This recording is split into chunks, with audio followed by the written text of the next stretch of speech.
আমার শ্বশুরকে একজন বলল, তার মুরব্বী, তার সম্পর্কে দুঃসম্পর্কের চাচা হবে, তা যতই ডক্টর হোক, যতই বড় মাওলানা মুফতি হোক, মদিনা বিশ্ববিদ্যালয় হোক, চাচার কাছে তো বাতিজা নর্মালি, তাই না? বলে, নজরুল, তুমি তো আমার বিষয়টা জানো, আমি 5 ওয়াক্ত নামাজ পড়ি, আমি হজ করছি, ইবাদত বন্দেগী করি, আমি তাহাজ্জুদ নামাজ পড়ি, আমার কোনো কিছুর মধ্যে কোনো ঘাটতি নাই, তুমি কি আমারে বিশ্বাস করো না? তখন আমার শ্বশুর উত্তর দিল যে, আপনার সব কথাই সঠিক, তবে সম্পদ বন্টন করে দেওয়ার ক্ষেত্রে আপনার একটু ঘাটতি আছে, এই জায়গাটা আপনি নিজে সংশোধন করে নেন। এই কথা বলার পর উনি আর কোনো কথা বলতে পারলো না। সমাজে এরকম আমাদের অনেক আছে, তার নীতিগত চরিত্র সবকিছু ঠিক আছে, প্রত্যেকটা মানুষের সাথে তার লেনদেন, আদর্শ, ভালো কাজ সবকিছু ঠিক আছে, নামাজ রোজা সব ঠিক আছে, কিন্তু দেখা গেল আপন বোন বা আপন ভাইকে সে যে কোনো এক কারণে, কি কারণে, কোন কারণে, কিসের কারণে সে সেখান থেকে বঞ্চিত হচ্ছে, সে হকটা বুঝাই দিতেছে না। এই লোক চিরকালের জন্য জাহান্নাম লিখে নিল, বলেন না নাউজুবিল্লাহ, চিরকালের জন্য। এমন হবে যে আল্লাহ রাসূল সাল্লাল্লাহু আলাইহি ওয়াসাল্লাম বিস্তারিত বলেছেন যে এই লোককে ঋণ তো পরিশোধ করা লাগবে হাশরের ময়দানে। যখন দেখবে যে ঋণ নাই, তখন কি করবে? তার যাবতীয় নেক আমলগুলা আস্তে আস্তে করে নিয়ে নিবে। নেক আমল নেওয়ার পর যখন দেখবে যে নেক আমলও নাই, হচ্ছে না, তখন কি করবে? যার কাছ থেকে সে হক মেরেছিল তার যদি কোনো গুনাহ থাকে, এই গুনাহগুলো তাকে প্রদান করা হবে। তা খুব ভয়ানক জিনিস। এই বিষয়গুলো খেয়াল রাখতে হবে যে ঋণ থাকলে অথবা কারো হক মেরে খেলে এর থেকে কোনো পরিত্রাণ নাই। আসসালামু আলাইকুম রহমতুল্লাহ।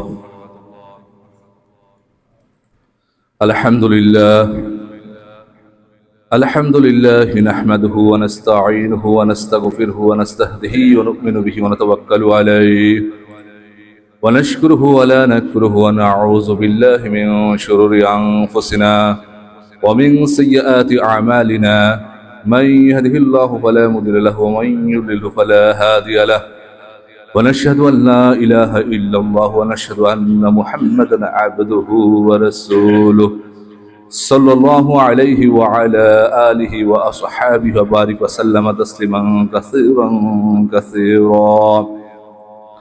أرسله بالحق بشيرا ونذيرا وداعيا إلى الله بإذنه وسراجا منيرا. أما بعد، يا أيها الأخوان، اعلموا أن الدين عند الله الإسلام، ومن يبتغي غير الإسلام دينا فلن يقبل منه وفي الآخرة من الخاسرين. وادخلوا في السلم كافة ولا تتبعوا خطوات الشيطان إنه لكم عدو مبين. قال الله تعالى في القرآن المجيد: أعوذ بالله من الشيطان الرجيم. كل نفس ذائقة الموت. وقال الله تعالى أيضا: أعوذ بالله من الشيطان الرجيم. إن الله وملائكته يصلون على النبي يا أيها الذين آمنوا صلوا عليه وسلموا تسليما. اللهم صل على مولانا محمد وعلى آل سيدنا مولانا محمد. এই পৃথিবী লয় হবে, কিছুই একদিন রইবে না,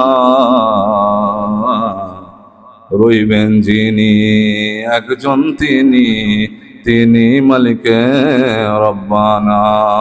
আল্লাহুম্মা সাল্লি আলা সাইয়্যিদিনা মাওলানা মুহাম্মদ ওয়া আলা আলি সাইয়্যিদিনা মাওলানা মুহাম্মদ। আপন আপন করো তুমি আপন তোমার কেহ না, সবার চেয়ে আপন যিনি তিনি শাহে মদিনা। আল্লাহুম্মা سيدنا مولانا محمد وعلى آل سيدنا مولانا محمد بلغ العلا بكماله كشف الدجى بجماله حسنت جميع خصاله صلوا عليه وآله। মহান আল্লাহ তাআলা আমাদেরকে সৃষ্টি করেছেন, সৃষ্টি করে এই পৃথিবীতে কিছু দায়িত্ব দিয়ে পাঠিয়েছেন। কিছু মানুষ আমরা উপলব্ধি করতে পারি, কিছু মানুষ আমরা উপলব্ধি করতে পারি না। এই পৃথিবীতে বহু সৃষ্টি রয়েছে, সেই সৃষ্টির মধ্যে সর্বসেরা সৃষ্টি হচ্ছে মানুষ। আর সেই মানুষকে মহান আল্লাহ তাআলা সৃষ্টির সেরা যে নবী হযরত মুহাম্মদ মুস্তাফা সাল্লাল্লাহু আলাইহি ওয়াসাল্লাম, সেই নবীর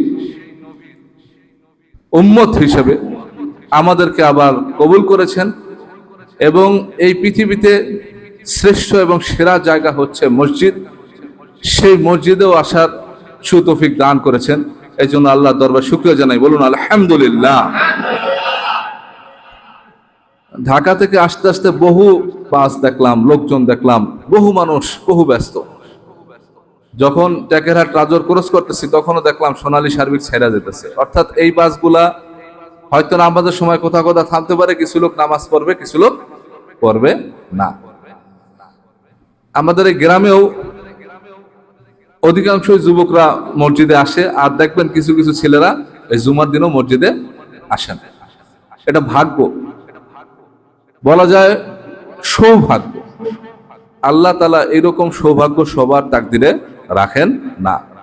তা আল্লাহ তাআলা যে আমাদেরকে কবুল করেছেন, যার মধ্যে অনেকেই আছে 5 ওয়াক্ত নামাজ তো আমরা পড়ি না, জুমার দিনও আসি না, কিন্তু কিছু কিছু লোক দেখা যায় যে 5 ওয়াক্ত নামাজ না পড়লে অন্তত জুমার দিন আসলে, জুমার বয়ানটা শুনলে সে ধীরে ধীরে ধীরে নামাজের প্রতি কি হয়, আগ্রহী হয়। আর যদি জুমার দিনও সে আসতে না পারে, তাহলে এক সময় সে কি হয়, মুনাফিক হয়ে যায়। তার মধ্যে আর দিন বলতে কিছু থাকে না, ইমানটা আস্তে আস্তে করে কি হতে থাকে, নিশ্চিহ্ন হয়ে যেতে থাকে। সে মনে করে আমি মুসলমান, কিন্তু আসলে মুসলমানের ছিঁড়ে ফোটাও তার মধ্যে থাকে না। তা যদি আপনি 5 ওয়াক্ত নামাজ নিয়মিতভাবে আদায় করতে চান, আপনি ফজরের সময় নামাজ পড়ে দোয়া করতে হবে, আল্লাহ আমি যেন জোহরের নামাজটা জামাতে আদায় করতে পারি। আবার জোহরের সময় দোয়া করবেন, আল্লাহ আসরের জামাতটা যেন আমি আদায় করতে পারি। এরকম চেতনা যদি থাকে আপনার নিজের মধ্যে, তাহলে দেখবেন যে 5 ওয়াক্ত নামাজ পড়া সম্ভব। এটা কোনো কঠিন বিষয় না। যারা ম্যাক্সিমাম সময় আমরা নাপাক থাকি, প্রস্রাব পায়খানা করে ঠিক মতো নিজেদেরকে পরিষ্কার করি না, হ্যাঁ, তাদের জন্য একটা মেসেজ, বার্তা হচ্ছে যে আল্লাহ রাসূল সাল্লাল্লাহু আলাইহি ওয়াসাল্লাম বলেছেন যে অধিকাংশ মানুষের কবরের আযাব হবে একটা ক্ষুদ্র কারণে। সাহাবীরা জিজ্ঞাসা করলেন, ইয়া রাসূলুল্লাহ, সেটা কি কারণ? বলে যে এরা প্রস্রাব পায়খানা পর ভালোভাবে নিজেদেরকে কি করতো না, পরিষ্কার করতো না। আপনি প্রস্রাব পায়খানা করার পর যদি নিজেকে ভালোভাবে পরিষ্কার না করেন, তা নিয়ে যদি নামাজ পড়েন, নামাজ তো হবেই না। নামাজের চ্যাপ্টার বাদ, নামাজ কবুল হওয়ার জন্য মূল শর্ত হচ্ছে তাহারাত, পবিত্রতা। তা পবিত্রতা অর্জন না হলে নামাজ হবে? নামাজের বিষয় আসতেছে না, তার আগের বিষয় যে আপনি যদি অপবিত্র থাকেন, তাহলে আপনার মনটাও অপবিত্র থাকবে এবং নামাজের প্রতি আগ্রহ হবে না। সে কোনোভাবে চাইবে যে আপনি এই পরবর্তী নামাজ বাদ দেন, এই নামাজ বাদ দেন। আরে বেটা, তোর তো প্যান্ট ঠিক নাই, তোর তো জামা কাপড় ঠিক নাই। তো এইটাকে পরিবর্তন করে সুন্দর করে গোসল করে মসজিদে যে আসতে হবে, এর মধ্যে একটা অলসতা কি করে দেয়, সৃষ্টি করে দেয়। এই জন্য নাপাকি শরীর মূল কারণ হচ্ছে নাপাকি পোশাকের, আর নাপাকি পোশাক মূল কারণ হচ্ছে মসজিদে না আসার মূল কারণ। কারণ আপনি যদি মসজিদে আসতে চান, তাহলে আপনাকে শরীর পাক রাখতে হবে, কাপড় পাক রাখতে হবে, এমনকি নামাজে যে সেজদা দিতেছে, নামাজের জায়গাটাও কি রাখতে হবে, পাক পবিত্র থাকতে হবে। অনেকে মনে করতে পারেন যে ইসলাম এমন পাক পবিত্র এমন শর্ত দিয়ে দিল, এছাড়া তো আমরা পবিত্র আছি। বললাম কি না, ইসলাম ততটুকুই আমাদেরকে দিয়েছে যতটুকু আসলে প্রয়োজন। প্রসাবের মধ্যে যে জীবাণু থাকে, সেটা যদি আপনি অনুবীক্ষণ যন্ত্রে দেখতেন, তাহলে আপনি পাগল হয়ে যেতেন। আপনি জান না সেই প্রসাব যতটুকু হাতে লাগে ওই প্রসাবের হাতে রাখা হাত দিয়ে আপনি সাবান দিয়ে ওয়াশ না করে কি আপনি ভাতটা খাবেন? তাহলে যেখানে সেজদা দিতে আসতেছেন, আরো ছোট ছোট বাচ্চারা আসতেছে, আরো মানুষ আসতেছে, সেখানে কই নাপাক জিনিস নিয়ে আপনি আসতে পারেন? তার মানে কি আল্লাহ তাআলা যেটুকু আপনার জন্য দিয়েছেন সেটুকের মধ্যে আপনার কি আছে? কল্যাণ আছে, মঙ্গল আছে, আপনার ভালো আছে। আল্লাহ তাআলার কোনো উপকার নাই। আপনি অজু করে পাক পবিত্র থাকলে আপনার জন্য মঙ্গল কর, আপনার ভালোর জন্য আল্লাহ তাআলা এইসব নিয়ম কানুন দিছে। আপনি যদি ঠিকভাবে নিজের বগলের পশম, নিচের নিজের নাভির নিচের পশম, এইগুলো যদি নিয়মিত 40 দিন অন্তর অন্তর না কাটেন, আপনার সমস্যা হবে, বিভিন্ন রোগ জীবাণু সৃষ্টি হবে, যৌন শক্তি থাকবে না। কি কথা বুঝতে পারেন? আপনার নামাজ তো হবেই না, সাথে সাথে এগুলোও আপনি কি হবে? এক্সট্রা সমস্যার সম্মুখীন হবেন। তো নামাজের জন্য অটোমেটিক্যালি আপনাকে পবিত্রতা অর্জন করতে হচ্ছে, কি তাই না? আর এই পবিত্রতা অর্জন করলে বাকি দিক দিয়ে আপনি কি থাকবেন? ঠিকঠাক থাকবেন। তা আমরা এখন মূল কথায় আসবো। আজকে জুমার আলোচনার প্রারম্ভিক লোকজন আরো আসবে, যারা যারা আসছে সামনে একটু আগায় বসে। পবিত্র কোরআনুল কারীমের বাণী মহান আল্লাহ তাআলা নিজে বলছেন, কুল্লু নাফসিন যায়িকাতুল মাউত। কুল্লু শব্দের অর্থ প্রত্যেক, আর নাফসুন শব্দের অর্থ আত্মা। আত্মা বলতে বিজ্ঞানীরা আবিষ্কার করছে যে জীববিজ্ঞান এবং উদ্ভিদ বিজ্ঞান। উদ্ভিদ বিজ্ঞান বলতে যে এই যে গাছপালা যে দেখি, এইগুলার মধ্যে যে প্রাণ আছে কিনা, হ্যাঁ, গাছের কি প্রাণ আছে কি নাই? তা এই গাছের যে প্রাণ আছে এটা আবিষ্কার করছে কি জগদীশনাথ চন্দ্র বসু নাকি হযরত মুহাম্মদ মুস্তাফা সাল্লাল্লাহু আলাইহি সাল্লাম? হ্যাঁ, বিজ্ঞানীরা বলবে জগদীশনাথ চন্দ্র বসু, কারণ ওরা আবিষ্কার করছে মাত্র 100 বছর আগে। কয় বছর? 100 বছর আগে। কিন্তু ইসলাম 1400 বছর আগে বলে গেছে যে তোমার মাথা চুল টান দিলে তুমি যেমন ব্যথা পাও, ওই গাছের পাতা ডাল ভাঙলে গাছও সেরকম কি পায়? ব্যথা পায়। তাহলে বোঝা গেল গাছের মধ্যে কি আছে? আত্মা, প্রাণ আছে। জীববিজ্ঞান বলতে যাদেরকে বোঝানো হয়েছে আমরা যত মানুষ যারা আছে, সাথে সাথে কি মানুষ নটকট, অর্থাৎ যাদের পিছনে মেরুদণ্ড আছে, বানরের আছে, ভাল্লুকের আছে, বাঘের আছে, তার মানে কি যত প্রাণী আছে। তারপর ওই যে মাটির নিচে দেখবেন গর্ত করলে কিছু কিছু বেরায়, কেঁচো আছে, বেরে না? হ্যাঁ, গাছের পাতায় কিছু আবার থাকে বিছা, এগুলো কি জীব, মানে এগুলোর কি প্রাণ আছে। আল্লাহ তাআলা বলতে পারতেন ম্যান ইজ মর্টাল, মানুষ মরণশীল, কিন্তু আল্লাহ তাআলা এটা বলে নাই। আল্লাহ তাআলা কোরআনুল কারীমে কোথাও বলে নাই যে ম্যান ইজ মর্টাল, মানুষ মরণশীল, বরং আল্লাহ তাআলা বলছে যার আত্মা আছে, যার প্রাণ আছে, তাকে মরতেই হবে। বলেন না সুবহানাল্লাহ। এখানে আশ্চর্য একটা মেসেজ। অর্থাৎ আপনার যদি গাছ হয়ে থাকেন, যদি গাছের প্রাণ থাকে, আপনি যদি মানুষ হয়ে থাকেন তাহলে মানুষের প্রাণ আছে। আপনি যদি কোনো জীব জানোয়ার হয়ে থাকেন আপনারই প্রাণ আছে। আপনি যদি আসমানের ফেরেশতা হয়ে থাকেন আপনার প্রাণ আছে। আপনি যদি জিন জাতি হয়ে থাকেন আপনার প্রাণ আছে। যার আত্মা আছে তাকে একদিন মৃত্যুর স্বাদ গ্রহণ করতে হবে। তার আল্লাহ তাআলা যে বললেন নাফসুন মানে আত্মা, আযাইকা, এটা শব্দের অর্থ হচ্ছে স্বাদ, অর্থাৎ টেস্ট গ্রহণ করতে হবে। দেখি তোমার মোটরসাইকেলটা চালায় দেখি কেমন, বলি না? হ্যাঁ, ওই মসজিদে একটু ভ্রমণ করে দেখি ওই মসজিদটা কিরকম, এই ফ্যানটা চালু করে দেখি বাতাসটা কিরকম লাগে। তা মৃত্যুটাও কিরকম এটা আল্লাহ তাআলা বলেছেন। যদি দেহে আত্মা থাকে তাহলে ওই মৃত্যুর স্বাদটা কিরকম এটা তুমি বান্দা বুঝবাই। টুডে অর টুমরো, আজকে অথবা কাল। আর মাউত শব্দের অর্থ কি? মৃত্যু। মাউত শব্দ তো কি? মৃত্যু। তার মানে আমরা কি বললাম? কুল্লু নাফসিন যায়িকাতুল মাউত, অর্থাৎ প্রত্যেকটি আত্মারই মৃত্যুর স্বাদ গ্রহণ করতে হবে। সাউন্ড কমানো? ও ঠিক আছে। তো যাই হোক, আমি এখন আপনাদেরকে আরো দু একটি কথা বলবো। দরজাটা খুললে ওই মোটরের সুইচ আছে বারান্দা, ওই যে আমার রুমে 2 তলায়, ঠিক আছে? আপনি কি দোতলায় বারান্দা মোটরের সুইচ আছে, ছোট্ট সুইচটা দোতলায়। তো যাই হোক, তো মৃত্যু তো আসবেই, তাই না? কেউ আমরা ওভারটেক করতে পারবো না। এখন এই মানুষ যখন মারা যায় তখন অনেকে বিষণ্ণ অবস্থায় থাকে। অনেক মহিলারা, এমনকি অনেক পুরুষরা জাপড়াজাপড়ি করে, লাশের উপর আসা ঝাঁপায় পড়ে, চিৎকার করে, বেদনাদায়ক কেমন লাফালাফি করতে থাকে। তখন আল্লাহ রাসূল সাল্লাল্লাহু আলাইহি ওয়াসাল্লাম বলেছেন, যারা এই সকল কাজ করে, এই সকল কাজ করলে আল্লাহ তাআলা আযাবের দুটো ফেরেশতা নিয়োজিত করে দেয়। বলেন না নাউজুবিল্লাহ। আমাদের হুজুরদের কথা তো আপনাদের ভালো লাগে না, শুনতে চানি না। মারা গেছে আপনজন, কানতে তো হবেই। তুমি হুজুর কি বেদনা বুঝবা, কিন্তু বুঝতে হবে যে আপন আপনার ওই মা বাবা না, আপন আপনার ভাই বোন না, আপন আপনার সন্তান না, আপনি আপনার নিজেরও আপন না। সবচেয়ে আপন হচ্ছে আল্লাহ তাআলা, এবং আল্লাহ তাআলাকে তো আপনি দেখতে পারবেন না। আল্লাহ তাআলা বলছেন, ওয়া ইন কুনতুম তুহিব্বুনাল্লাহ ফাত্তাবিউনি ইউহিব্বুকুমুল্লাহু ওয়া ইয়াগফির লাকুম যুনুবাকুম আল্লাহু গফুরুর রহিম। আল্লাহ বলছে, হে বান্দারা, তোমরা যদি আমাকে ভালোবাসতে চাও তাহলে কি করতে হবে? আল্লাহ রাসূলের ইত্তেবা অনুসরণ করতে হবে। আল্লাহ তাআলা অর্ডার দিয়ে দিলেন যে রাসূল আপনি বলুন, যারা আমাকে ভালোবাসতে চাও তারা কি করবে? আল্লাহকে ভালোবাসতে তারা কি করবে? আল্লাহ রাসূলের ইত্তেবা করবে। বলে নাই ভালোবাসো।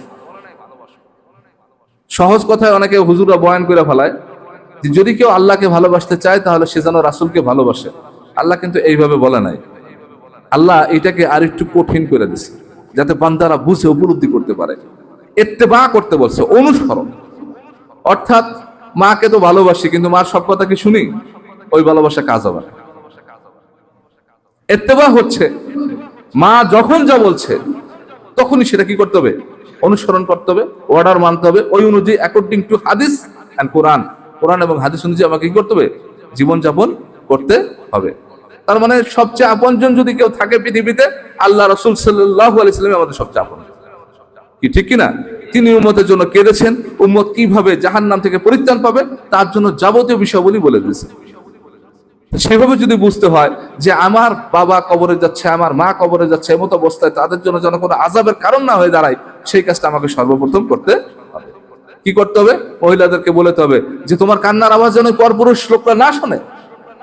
তোমার চুলগুলা বের হয়ে গেল, যতগুলা মানুষ দেখলো, জাহান্নামের সাপগুলা যেন তোমার জন্য প্রস্তুত হয়ে গেল দংশন করার জন্য।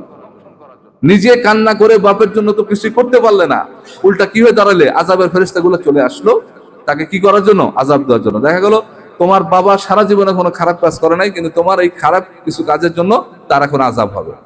বলেন না নাউজুবিল্লাহ।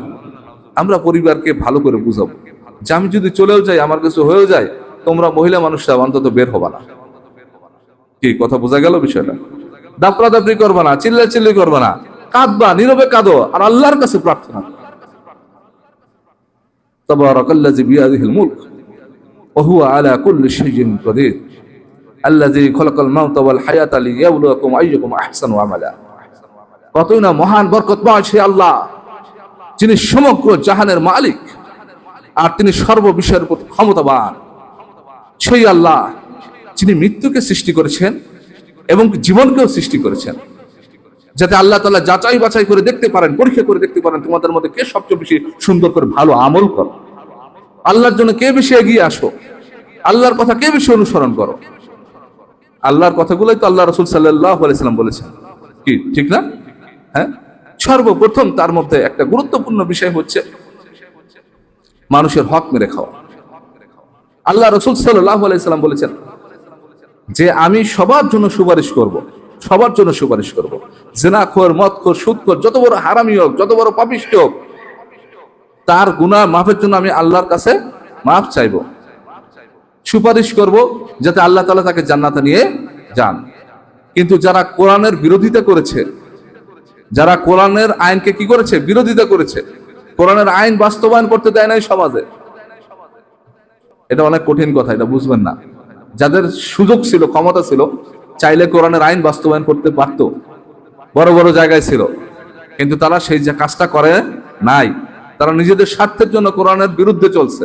এই সকল লোকের সুপারিশ আল্লাহ রাসূল সাল্লাল্লাহু আলাইহি ওয়াসাল্লাম করবেন না। যে ব্যক্তি ছোটদেরকে স্নেহ করে না, মাল্লাম ইয়ারহামু সগীরানা ওয়া মাল্লাম ইওয়াক্কির কাবীরানা ফালাইসা মিন্না, এবং বড়দেরকে সম্মান করে না, আল্লাহ রাসূল সাল্লাল্লাহু আলাইহি ওয়াসাল্লাম বলেছে সে আমার উম্মত না। বলেন না নাউজুবিল্লাহ। যারা বেয়াদব এরা আল্লাহর রহমত থেকে বঞ্চিত। আর যে ছোটদের প্রতি রহম করে না, আল্লাহ তাআলা তার প্রতিও রহম করে না। লা ইয়ারহামুল্লাহু মান লাম ইয়ারহামুন নাস। আরেকটা হাদিসে আল্লাহ রাসূল সাল্লাল্লাহু আলাইহি ওয়াসাল্লাম বলছেন, যে ব্যক্তি মানুষের প্রতি রহম করে না, আল্লাহ তার উপর কি করে না? রহম করে না। তো পাওয়া গেল কি, এই বেয়াদব এবং যাদের দিলের মধ্যে কোনো রহমত বলতে কিছু, দয়া ময়া নাই। আরেকটা হচ্ছে মানুষের হক মেরে খায়। কি মেরে খায়? হক মেরে খায়। আমার শ্বশুরকে একজন বলল, তার মুরব্বী, তার সম্পর্কে দুঃসম্পর্কের চাচা হবে, তা যতই ডক্টর হোক, যতই বড় মাওলানা মুফতি হোক, মদিনা বিশ্ববিদ্যালয় হোক, চাচার কাছে তো বাতিজা নরমালি, তাই না? বলে, নজরুল তুমি তো আমার বিষয়টা জানো, আমি 5 ওয়াক্ত নামাজ পড়ি, আমি হজ করছি, ইবাদত বন্দি করি, আমি তাহাজ্জুদ নামাজ পড়ি, আমার কোনো কিছুর মধ্যে কোনো ঘাটতি নাই, তুমি কি আমারে বিশ্বাস করো না? তখন আমার শ্বশুর উত্তর দিল যে আপনার সব কথাই সঠিক, তবে সম্পদ বন্টন করে দেওয়ার ক্ষেত্রে আপনার একটু ঘাটতি আছে, এই জায়গাটা আপনি নিজে সংশোধন করে নেন। এই কথা বলার পর উনি আর কোনো কথা বলতে পারলো না। সমাজে এরকম আমাদের অনেক আছে, তার নীতিগত চরিত্র সবকিছু ঠিক আছে, প্রত্যেকটা মানুষের সাথে তার লেনদেন, আদর্শ, ভালো কাজ সবকিছু ঠিক আছে, নামাজ রোজা সব ঠিক আছে, কিন্তু দেখা গেল আপন বোন বা আপন ভাইকে সে যে কোনো এক কারণে, কি কারণে, কোন কারণে, কিসের কারণে সে সেখান থেকে বঞ্চিত হচ্ছে, সে হকটা বুঝাই দিতেছে না। এই লোক চিরকালের জন্য জাহান্নাম লিখে নিল, বলেন না নাউজুবিল্লাহ, চিরকালের জন্য। এমন হবে যে আল্লাহ রাসূল সাল্লাল্লাহু আলাইহি ওয়াসাল্লাম বিস্তারিত বলেছেন যে এই লোককে ঋণ তো পরিশোধ করা লাগবে হাশরের ময়দানে। যখন দেখবে যে ঋণ নাই, তখন কি করবে? তার যাবতীয় নেক আমলগুলো আস্তে আস্তে করে নিয়ে নিবে। নেক আমল নেওয়ার পর যখন দেখবে যে নেক আমলও নাই, হচ্ছে না, তখন কি করবে?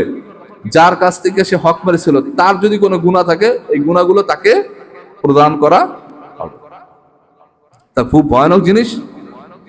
এই বিষয়গুলো খেয়াল রাখতে হবে যে ঋণ থাকলে অথবা কারো হক মেরে খেলে এর থেকে কোনো পরিত্রাণ নাই। ঋণের ব্যাপারে দুইটা বিষয়। এক, ঋণ হচ্ছে অনিচ্ছাকৃত, সময় ছিল তার আগে আমি মারা গেছি, এক লোকের টাকা দেবো 25 তারিখ, কিন্তু আমার মৃত্যু হয়ে গেছে 23 তারিখ, ঠিক আছে, বোঝা গেল? যদি আমার ওয়ারিশ উত্তরাধিকারী থাকে তারা এটা প্রদান করবে, যদি কেউ না থাকে তাহলে এটা আল্লাহ তাআলাই ভালো জানেন। আমিও যদি কারো কাছ থেকে 2-1 পয়সা নিয়ে থাকি, আমার একটা নোট করা আছে, লেখা আছে যে কার কাছ থেকে কত পাই। আমার স্ত্রীকেও বলা আছে যে আমি যদি কোনো কারণে কোনো কিছু আমার হয়ে যায়, তাহলে এই নোট অনুযায়ী টাকাগুলো তাদের কাছে আস্তে আস্তে ফিরাই দেবা। এমনকি শাহ আবু জাফর সালেহ রহমাতুল্লাহ আলাইহি, শশীনাথ যে সানি দাদা পীর, আব্বা যাকে দেখে দেখে তার জীবনকে গড়ছেন, তিনিও পর্যন্ত এরকম একটা নোট ব্যবহার করতেন যে কার কাছে কত টাকা, কি কি পাই বা পাওনা আছে, সেগুলো লিখে রাখতেন। আল্লাহ রাসূল সাল্লাল্লাহু আলাইহি সাল্লামের সামনে লাশ নিয়ে আসা হলো। আল্লাহ রাসূল সাল্লাল্লাহু আলাইহি সাল্লাম বলেন, ঋণ আছে কি? অর্থাৎ তার কাছে মানুষ টাকা পয়সা পায় কি? বলো কি হ্যাঁ, টাকা পয়সা পায়। আল্লাহ রাসূল সাল্লাল্লাহু আলাইহি সাল্লাম জানাজার নামাজ পড়াইলেন না, বলেন না নাউজুবিল্লাহ। কি ভয়ঙ্কর বিষয়! অথচ আমরা এটাকে কোনো গুরুত্বই দিই না। আমরা মনে করি হুজুররা নামাজ পড়াইলেই হয়ে গেল। মক্কা শরীফ থেকে, মদিনা শরীফ থেকে ভাড়া করে, হেলিকপ্টার দিয়েও যদি আনেন, প্লেন ভাড়া করেও যদি নিয়ে আসেন, তারা দিয়েও যদি জানাজা পড়ান, ঋণ থাকলে সে কি মাফ পাবে? পাবে? জান্নাতুল বাকিতেও যায় যদি খবর দেন, কাজ হবে? হ্যাঁ, কাজ হবে? বিষয় ক্লিয়ার। কারণ কি, ইত্তেবা করতে হবে, আল্লাহ রাসূল যেটা বলে গেছে ওই অনুযায়ী জীবনকে পরিচালনা করতে হবে। পরে আর একটা লাশ আসলো, বললো ঋণ আছে কি? বলো যে হ্যাঁ, ঋণ আছে। তা তিনি নামাজ পড়াবেন না বলে চিন্তা করলেন। এমন সময় এক সাহাবী হাত তুললেন, হুজুর যত ঋণ রয়েছে, যত কর্জ রয়েছে, যা মানুষ টাকা পয়সা পায়, সবকিছুর দায়িত্ব আমি নিলাম। বলেন না সুবহানাল্লাহ। এই বলার সাথে সাথে আল্লাহ রাসূল সাল্লাল্লাহু আলাইহি ওয়াসাল্লাম জানাজা পড়িয়ে ফেললেন। এমন এমন লাশ কবর আমাদের সামনে আসে, একজন মানুষ সাহস করে যা বলতে পারে না যে যদি কোনো দেনা পাওনা থাকে আমাদেরকে বলবেন, আমরা বুঝাই দেব। কি হচ্ছে না এখন? এখন দেখা যায় ফ্যামিলি মেম্বাররা বুঝতে পারছে যে এই কথা কইতে গেলে 2 দিন পর আমার এসে ধরবে। এখন চাচতো ভাইরাও বলতে যায় না, আপন সন্তানও বলতে যায় না। কি কথাগুলো বোঝার চেষ্টা করবেন। এমন জীবন তুমি করিবে গঠন, মরিলে হাসিবে তুমি, কাঁদিবে ভুবন। অর্থাৎ লাইফটাকে সুন্দর করে এমন ভাবে তৈরি করবেন যাতে আপনাকে অনুধাবন করতে পারেন যে আমি যখন মারা যাব আমার জানাজায় অংশগ্রহণ করবে কে কে, একটু তাকায় দেখি তো। তাহলে এই সামনের লোকগুলাই ম্যাক্সিমাম, যদি তারা ওই সময় জীবিত থাকে। আর কিছু কিছু অনাগত লোক থাকবে। তাহলে আমি গালিগালাজ করতেছি কার সাথে? যে আমার জানাজার নামাজে সে আমার জন্য দোয়া করবে তার সাথে গালিগালাজ করতেছি। কথাটা বুঝতেছেন? সবচেয়ে যারা আমার আপনজন, যে ব্যক্তি হয়তো আমার লাশের খাটটা টানবে, আমি হয়তো এখন বুঝতে পারতেছি না, কিন্তু আমি তার সাথে গালিগালাজ করতেছি, তার সাথে খারাপ ব্যবহার করতেছি, তাকে কষ্ট দিতেছি, রাস্তায় জায়গায় মানুষের কাছে বইলা বইলা বিভিন্ন ভাবে তাকে লাঞ্ছনা বঞ্চনা করার জন্য আমি উদ্গ্রীব। গীবত করতে করতে করতে করতে আমলনামা ভরে ফেলাইছি, অথচ এই লোকটা আমার জানাজায় অংশগ্রহণ করে, এই লোকটা আমার কবরের কাছে সে দোয়া করবে। কার সাথে কি করতে হবে না করতে হবে, জীবনটাকে যদি সুন্দর করে না করতে পারি তাহলে কিন্তু ধ্বংস। আল্লাহ রাসূল সাল্লাল্লাহু আলাইহি ওয়াসাল্লাম কিছু পদ্ধতি জিনিস শিখিয়ে দিলেন যে যখন কবরের সামনে যাবে, ওনার কিন্তু অজু ভেঙে গেছে, উনি হেলানো দিয়েছে এবং চোখও বন্ধ করে ফেলেছে, ওনাকে আবার অজু করতে বলবেন। কারণ কি, খেয়াল রাখবেন, যতই বৈশা জিমান, যদি কোনো জায়গায় হেলান না দেন অজু থাকে, যদি একটু হেলান দিচ্ছেন অজু কি হয়ে যাবে, পেকে যাবে। মাসলা জেনে রাখেন। যখন ওনার কিন্তু মনে করে পাঠাই দেন, কি বুঝতে পারছেন, অজু করতে পাঠাই দেন। কবরের সামনে যাবা, তখন তোমার কিছু সুন্নাহ পদ্ধতি আছে যেটা আল্লাহ রাসূল সাল্লাল্লাহু আলাইহি ওয়াসাল্লাম শিখিয়ে দিয়েছে। কবরের সামনে গেলেই প্রথমে আসসালামু আলাইকুম ইয়া আহলাল কবুর, এর অর্থ হচ্ছে হে কবরের অধিবাসী। আহাল মানে অধিবাসী, আর কবর মানে যার কবরে।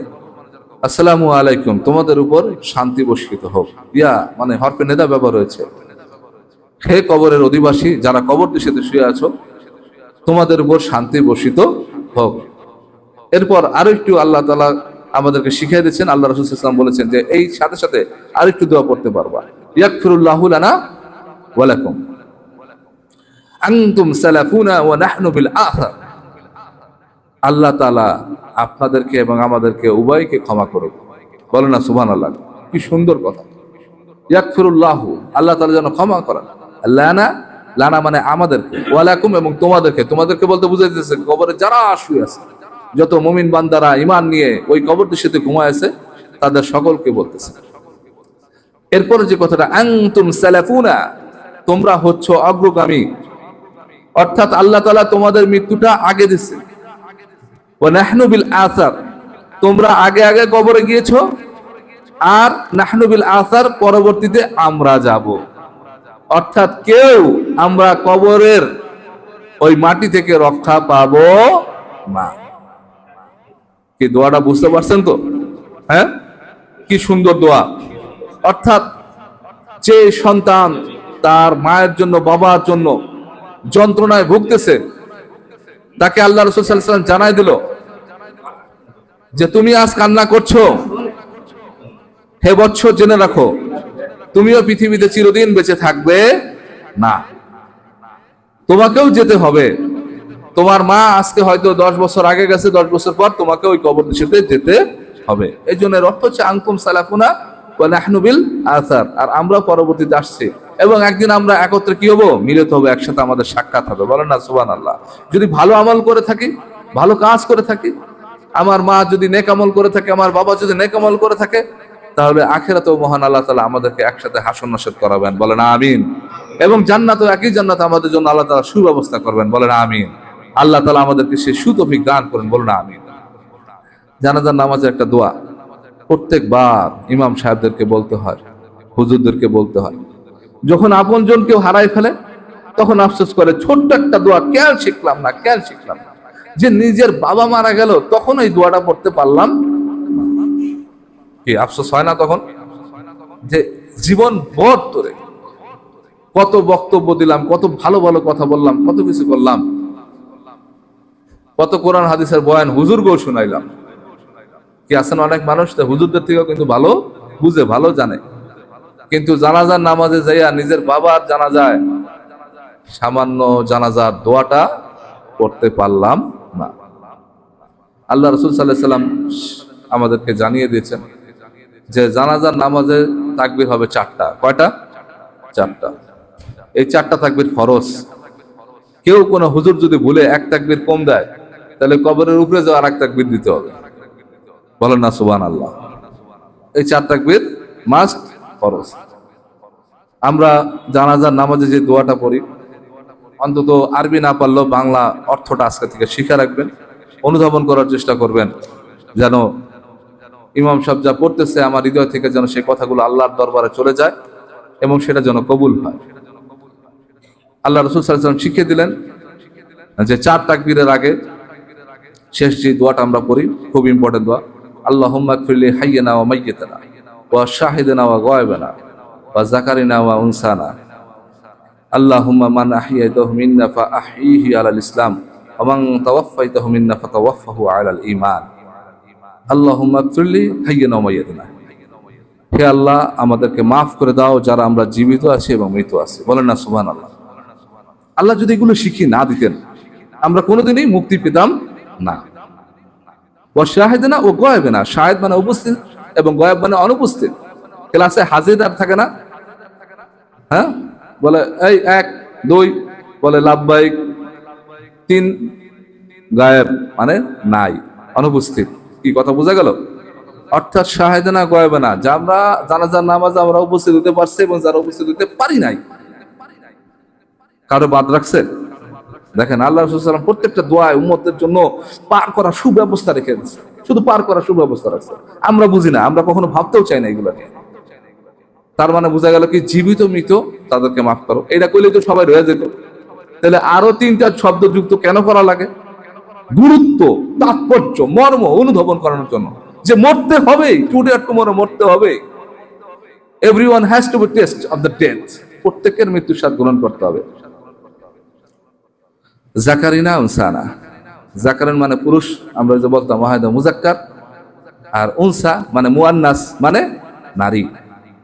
কথা বুঝতে পারছেন? যত পুরুষ আছে এবং নারীও আছে। বলে না সুবহানাল্লাহ।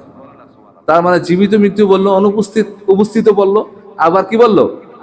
নারী পুরুষও বললো। তারপর আবার আরটা কি বললো? সগীরানা ওয়া কাবীরানা, সগীর মানে ছোট, কাবীর মানে বড়। এরপর আবার কি বললো? মান আহইয়াতাহু মিন্না ফাআহইহি আলাল ইসলাম, যারা আমরা বাইচে আছি তাদেরকে ইসলামের উপর বাঁচায় রাখো। বলেন না সুবহানাল্লাহ। আপনি যে পরিবেশে যাবেন, যেখানে যাবেন, সেখানে তারা প্রভাবিত হবেন। এটাকে যদি হাজরাপুর দরবার শরীফকে আমরা জান্নাতের বাগান বানাতে পারি, অনেকগুলো ছাত্র যদি এখানে ভর্তি হয়, আরো যদি প্রত্যেকটা মানুষ 5 ওয়াক্ত নামাজ যদি এখানে পড়ে, দেখবেন যে আশেপাশের লোকগুলো কি হবে? এরকম নামাজি হয়ে যাবে। এখানে আসলে নামাজ না পড়ে মনটা আর কি হবে না, টিকবে না, অস্থিরতা বিরাজ করবে। আর যদি আশেপাশের পরিবেশ থাকে মদ, জুয়া, নারী, তাহলে ওইগুলো দেখলে দেখবেন যে ফুল প্যান্ট ছেড়ে হাফ প্যান্ট করে হাঁটে। পরিবেশ আপনাকে এরকম করে দেয়। ঘরের পরিবেশ করতে হবে, গ্রামের পরিবেশ করতে হবে। আমি বিদেশে থাকলেও আমার নিজের জন্য একটা আলাদা পরিবেশ বানায় রাখতে, যেন আমি বাসায় যে ফিরে, যতই আমার সামনে যা কিছু থাকুক, বাসায় ফিরে যেন আমি আল্লাহকে ডাকতে পারি, ঘরের মধ্যে ছোট্ট একটা জায়গা বানাইতে। ঠিক কথা বোঝা গেল? তার মানে কি, এর মিনিং হচ্ছে আল্লাহর কাছে দোয়া করতেছে যে আল্লাহ যতদিন বাঁচা থাকি ততদিন ইসলামের উপর কি রাখো? বাঁচাইয়া রাখো। আর পরেরটা ওমান তাওফাইতু মিন্না ফাতাওয়াফাহু আলাল ঈমান। আর যখন আমাদের ওফাত চলে আসবে, মানে মৃত্যু চলে আসবে, আল্লাহ আমাদেরকে যখন ডাক দিবেন, এই পৃথিবী যখন ছেড়ে যেতেই হবে, তখন এই মৃত্যুটা ফাতাওয়াফাহু আলাল ঈমান মানে ঈমানের সাথে মৃত্যুটা দিবে। বলেন না সুবহানাল্লাহ। মানে মৃত্যুটা যেন জালেমের মতন না হয়, বেঈমান না হয়, শয়তান যেন ওয়াসওয়াসা না দিতে পারে। এই পৃথিবীতে আমরা নামাজ পড়ি, রোজা রাখি, যাকাত দেই। আচ্ছা, আল্লাহ কি নামাজ পড়েন? পড়েন? পড়েন না। আল্লাহ কি নামাজ পড়েন? আমরা আল্লাহর জন্য নামাজ পড়ি, বুঝার চেষ্টা করবেন, খুব গুরুত্বপূর্ণ কথা। আল্লাহ কি রোজা রাখেন? রোজা রাখি কার জন্য? আল্লাহর জন্য আমরা রাখি। আল্লাহ কিন্তু রোজা রাখেন না। আল্লাহ কি হজ করেন? আমরা কি করি? আমরা হজ করি। আমরা অনেকে বলি ওমরা করলে বলে আসি হজ করেছি। এই মুনাফিকি কথা বলবেন না। আমি আপনাদেরকে কেন বলি যে এটা মুনাফিকি। আপনার উপর হজ ফরজ ছিল, আপনার সন্তানের টাকা ছিল, আপনার টাকা ছিল। হজ হচ্ছে একটা ফরজ ইবাদত। বলেন না সুবহানাল্লাহ। ইসলামের রুকুন। ওমরা কিন্তু ইসলামের রুকুন না। ওমরা ইসলামের রুকুন না। আপনার যদি হজ ফরজ হয়ে থাকে তাহলে আপনাকে হজ করতে হবে, আপনাকে জিলহজ মাসে যে ওই আরাফাতের ময়দানে উপস্থিত হতেই হবে। আর আপনি ওমরা করে যদি এসে বলেন হজ করে আইছি, অনেকে জিজ্ঞাসা ছোট হজ না বড় হজ, তাই না? ছোট হজ না। এই প্রতারণা নেবেন না। ওমরা মানে ওমরা, ওমরা মানে কি? ওমরা। ওমরার সাথে হজের কোনো কি নাই, সম্পর্ক নাই। হজের একটা কাজ, যে হজ করতে গেলে হজের সাথে একটা ওমরা করতে হয়। ওয়াতিমুল হজ্জ ওয়াল উমরাতা লিল্লাহ, আল্লাহ তাআলা বলেছেন যে তোমরা হজ এবং ওমরা একসাথে আদায় করো। বলেন না সুবহানাল্লাহ। এইজন্য এটা তামাত্তু, আমরা তামাত্তু হজ বেশি করে থাকি। যাক, টপিক বাড়লে অনেকটা বাড়তে থাকবে, ওদিকে আমরা যাই না, ওদিকে গেলাম না। তা ইমানের সাথে আমাদের কি করতে হবে? মৃত্যুটা যেন হয় সে সুব্যবস্থা আমাদেরকে করতে হবে। তা আজকে আমাদের আরব আলী সর্দার মারা গেছেন, ওনার জানাজা আমরা খুব নির্দিষ্ট সময়, নির্ধারিত সময় দিব। আল্লাহ তাআলার কাছে দোয়া করবেন যে আল্লাহ তাআলা তুমি আমাদেরকে বিভিন্ন রকম প্রতারণা, মানুষকে ঠকানো, এই সকল কিছু থেকে মুক্তি দিয়ে সুন্দর করে ইমানটা নিয়ে যেন মরতে পারি। টাকা পয়সা কম থাকুক বেশি থাকুক, ইমানটা সাথে নিয়ে মরতে পারলে বিশাল বড় জীবন, সেই জীবনটা যেন সুন্দরভাবে কাটে, সেই ব্যবস্থা আপনি করে দেন। এইভাবে যদি আমাদেরকে কবুল না করেন, আমরা দুনিয়াতেও ক্ষতিগ্রস্ত হব, আখিরাতেও ক্ষতিগ্রস্ত হব। সর্বশেষ একটা কথা বলবো। আমার বাবা সুন্দর করে একটা কথা বলতো যে ছেলে ঘর থেকে বের হয়ে গেছে, ধুলা মাখা গায়ে খেলাধুলা করছে, খেলাধুলা করে যখন বাসায় ফিরছে তখন তার পিতা মাতা দেখে যে গায়ের মধ্যে জীর্ণ বিন্ন করে সুন্দর জামাটা মা কষ্ট করে ধুইছে, সেই জামাটার মধ্যে ময়লা লাগায় আসছে। আবার ওই মার জামাটা ধোয়া লাগবে, কি ঠিক না? আগে তো এত দামি দামি সাবানও ছিল না, কি ছিল? ছিল না।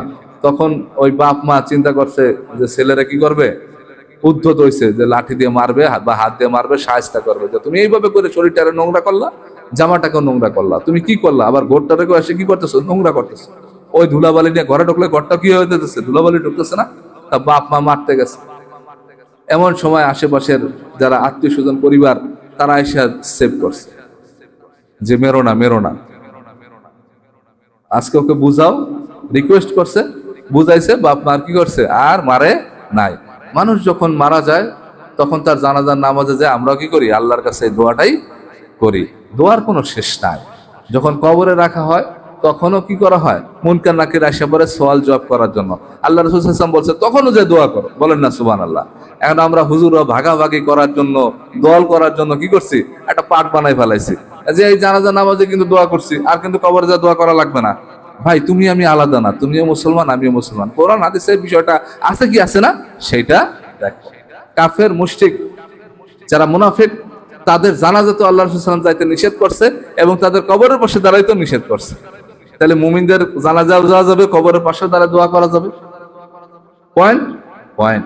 সর্বশেষ যে কথা, যে জানাজায় যে আমরা দোয়া করি চাই, যারা দোয়া করি তারা কি করি? একটা কাজ খুব বেশি করি, সেটা হলো দুরূদ শরীফ করি আমরা, কি ঠিক কিনা? হ্যাঁ, আল্লাহ তাআলা নামাজও করে না, আল্লাহ তাআলা রোজাও রাখে না, আল্লাহ তাআলা যাকাতও দেয় না, আল্লাহ তাআলা হজও করে না। তবে আল্লাহ তাআলা একটা কাজ করে, তিনি নবীর প্রতি দুরূদ পড়ে। বলেন না সুবহানাল্লাহ। এবং ফেরেশতারাও এই কাজটা করে। বলেন না সুবহানাল্লাহ।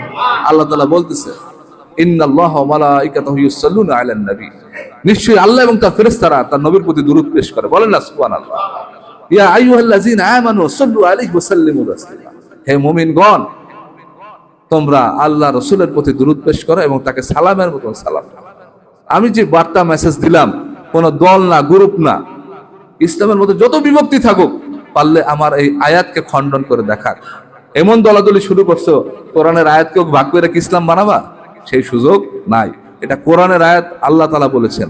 যাদের মধ্যে আকল আছে, জ্ঞান আছে, বুঝ আছে, তারা বুঝে নেবেন, উপলব্ধি করবেন যে কেন আল্লাহর ওলিরা এই রাস্তায় চলছে, কেন সুফি সাধকরা চলছে, কেন ওই সাহাবে কেরাম জানতো যে কাবা ঘরে নামাজ পড়লে 1,00,000 রাকাতের সওয়াব পাওয়া যায়। সেই কাবা ঘরে না থেকে আল্লাহ রাসূল সাল্লাল্লাহু আলাইহি সাল্লামের সাথে সাথে ছিলেন। বলেন না সুবহানাল্লাহ। ওই মসজিদে নববীতে সময় কাটিয়েছেন, ওইখানে জীবন শেষ করে দিয়েছেন। তারা তো আল্লাহ রাসূল সাল্লাল্লাহু আলাইহি সাল্লামকে ছেড়ে চলে যেতে পারত কাবা ঘরে, কি ঠিক কিনা? হ্যাঁ, ওখানে যে বেশি বেশি সওয়াব অর্জন করতে পারত, সেটা তারা করে নাই। জীবন দর্শন উপলব্ধি করার চেষ্টা করবেন, মর্ম উপলব্ধি করার চেষ্টা করবেন। ইসলাম কি বলতেছে, ইসলাম কি চাচ্ছে আপনার দ্বারা। আল্লাহকে ভালোবাসুন, আল্লাহ রাসূলকে ভালোবাসুন, নিজের বাবা মাকে ভালোবাসুন এবং তাদের আদর্শকে ভালোবাসুন। আল্লাহ তাআলা তাতেই আপনার মুক্তি রেখেছেন ইনশাআল্লাহ। আসসালামু আলাইকুম রহমতুল্লাহ। যারা যারা কবর জমা করতে পারেন কবর জমা করেন।